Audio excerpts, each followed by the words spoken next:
اس منصوبے کو پایہ تکمیل تک پہنچائیں گے، وہ تمام مراحل اسی طرح وقتاً فوقتاً طے ہوتے رہے۔ چنانچہ جب یہود نے اس منصوبے سے قطع تعلقی کا اعلان کیا اور کہا کہ یہ ہماری طرف منسوب کیا گیا ہے، ہمارا منصوبہ نہیں ہے، تو اس پر دنیا کے علماء اور سیاستدانوں اور دانشوروں نے بڑی بڑی بحثیں اٹھائیں، کئی عدالتوں میں اس پہ مقدمہ بازیاں ہوئیں۔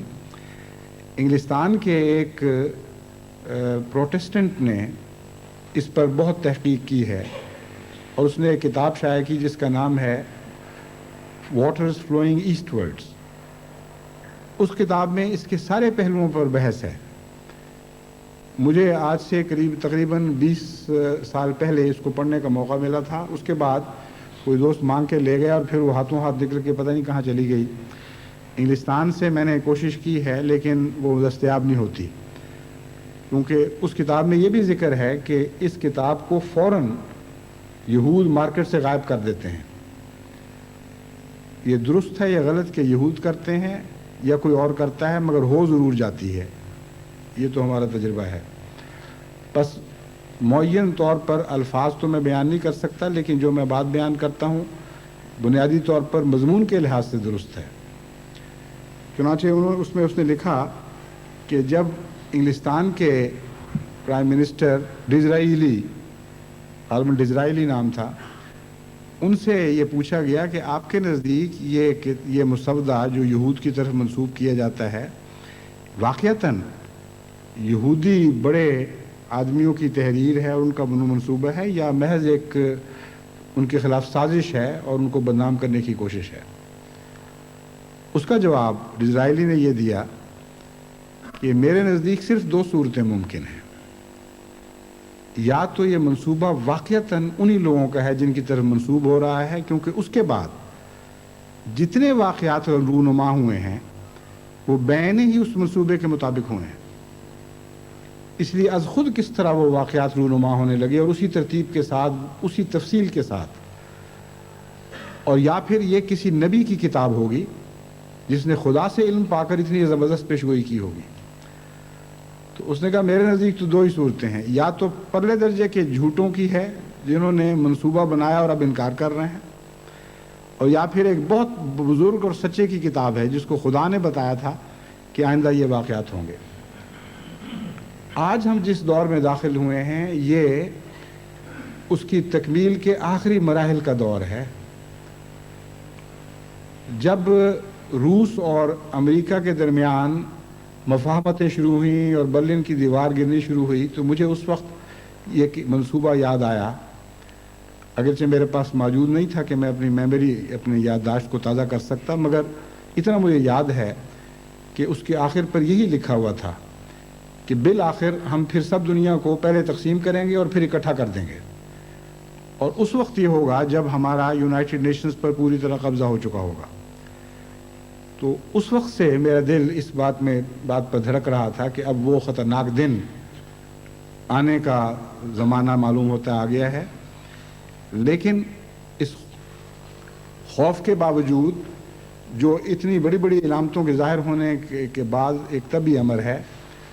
مجھے ایک یہ بھی کامل یقین ہے کہ بالآخر یہ منصوبہ ضرور ناکام ہوگا، اور میرا یہ اعلان حضرت مسیح موعود علیہ السلام کے ایک الہام کی بنا پر ہے۔ 1905 میں حضرت اقدس مسیح موعود علیہ السلام کو یہ الہام ہوا کہ فری میسن مسلط نہیں کیے جائیں گے، اور 1905 ہی میں انگریزی میں یہ منصوبہ دنیا کے سامنے آیا جس کا خلاصہ یہ تھا کہ فری میسن مسلط کیے جائیں گے۔ پس اس زمانے میں جب کہ فری میسنز کا کسی کو تصور بھی نہیں تھا، حضرت مسیح موعود علیہ السلام کو یہ الہام ہونا، یعنی ہندوستان میں تو فری میسنری کا بہت کم لوگوں کو پتہ تھا، اور پھر قادیان جیسے گاؤں میں اچانک یہ الہام ہو جانا حیرت انگیز بات ہے۔ بس مجھے کامل یقین ہے کہ بالآخر یہ منصوبہ ضرور ناکام ہوگا، مگر ناکام ہونے سے پہلے دنیا میں نہایت ہی خطرناک زہر پھیلا چکا ہوگا، بہت سے